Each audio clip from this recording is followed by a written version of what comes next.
কিভাবে হতে পারে আর একটু ভালো ছবি দেখো। হ্যাঁ, আমি বানিয়ে দিচ্ছি। এটা রাস্তা, এরকম রাস্তা চলে যাচ্ছে। হ্যাঁ, ঠিক আছে, সুন্দর করে। এবার এই গাছের সঙ্গে আমরা এরকম ঘর বানাই ফেলবো। আপনারা আসেন, এখন আসেন, এই কয়জন তো অসুবিধা নেই। না আসলে ভালো হয় কি, যে দেখে বুঝলেন, আমি মনে করি। আর অনেক হলে হয় কি সমস্যা হয়, সেই জন্য বলি না।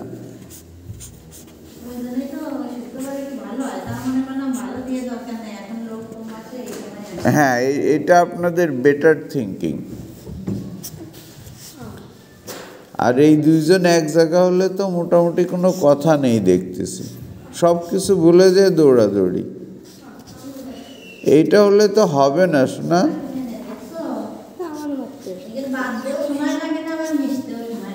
না, বাধাবাধি বড় কথা না, আমি বলতেছি যে এরা অন্য কিছু তো ভুলে যায়।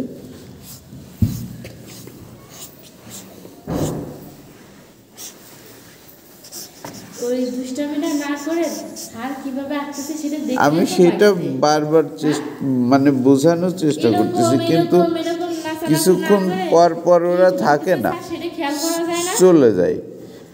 আর মুভমেন্ট করানো যাচ্ছে না। ওই নদীর মাঝখানে একটু দোকান সরাই দিচ্ছে ঘর, এই জায়গার থেকেও সরছেই না তুর্য। আর অর্কর হচ্ছে, ও বয়স অনুযায়ী ওর আরো ভালো আঁকার কথা, সেইটা ও আঁকে না।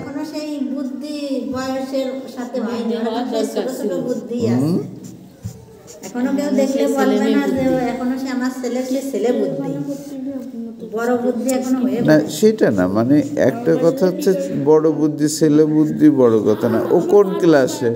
এবার 5-এ। সত্যি কথা হচ্ছে যে আমার মেয়েরে আমি হাতে ধরে ছবি আঁকা শিখাইনি। হ্যাঁ, কিন্তু ও যখন মনে করে বা করে, এত চমৎকার করে ছবি আঁকে, মানে আনবিলিভেবল। মেয়েদের একটু আঁকার প্রতি একটু অন্যরকমের ঝোঁক থাকে না। হ্যাঁ, আঁকা বলে না দিদি, মেয়েরা যে কোনো জিনিসের যত্ন নিয়ে শেখে। হ্যাঁ, এদের গড গিফটের নিয়ে আসতেছি তাই।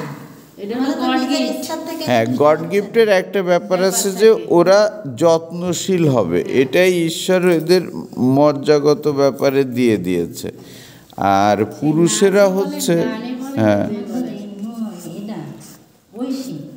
সেদিনকে আমি কথা বলি যে কাটা রোদ্দুরে দিয়ে কী করবেন, আমি আমার ইয়ার্কি করতেছি, আপনার দেওয়ার এই কথা বলতেছে, না হাসতেছে। আমি বলছি সে যে কাদা বেশ পুজোতে করে রোদ্দুরে দিয়েছে, কি কাদা, হ্যাঁ, কে ঐশী নাকি? হ্যাঁ ঐশী। হ্যাঁ, তখন বলতেছে কি ওই মাটির গহনা বানাবে, দুর্গা পূজার সময় যে রিং প্যাডটা কিনছিল না ওরকম ও একটা বানাইছে। ওই মাটি বানাবে, বানায় আমার আবার পুরাই দিতে হবে, পুরাই দিয়ে ঐশীর কিন্তু আর্টের হাত, ঐশীরা তো কারোর কাছে শেখেনি, কিন্তু ঐশীর আর্টের হাত না, যে গয়নাঘাটি পরবে মাটির গয়না। ঐশী কার কোনটা আপনাদের বাড়ির? টুকটুকির, মানে ওই যে দাদা নেই, অনেকগুলো মেয়ে। আচ্ছা আচ্ছা।